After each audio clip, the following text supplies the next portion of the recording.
નવસારીના બિલીમોરામાં રેલવે ઓવરબ્રિજના ઉદ્ઘાટનમાં વિલંબ થયો છે। 2 મહિનાથી બ્રિજ બનીને તૈયાર છે, પરંતુ લોકાર્પણ ન કરવામાં આવતા વાહન ચાલકોમાં રોષ ફેલાયો।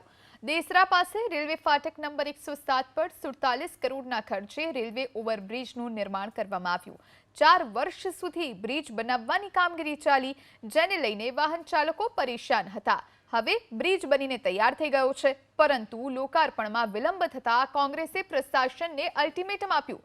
જો 19 ડિસેમ્બર સુધી બ્રિજના ઉદ્ઘાટન અંગે નિર્ણય નહીં લેવાય તો કોંગ્રેસ ઉગ્ર આંદોલન છેડશે। હાલ 2 મહિના 2.5 મહિના જેવા થઈ ગયા છે આ બ્રિજને એ લોકો ચાલુ કરતા નથી।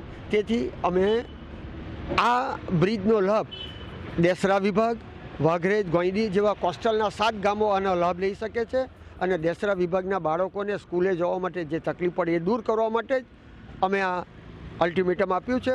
એ ઓવરબ્રિજનું લોકાર્પણ કરવા માટે માનનીય મુખ્યમંત્રી સાહેબ આવવાના છે, કારણ કે લગભગ 47 કરોડના ખર્ચે આ ઓવરબ્રિજ બન્યો છે।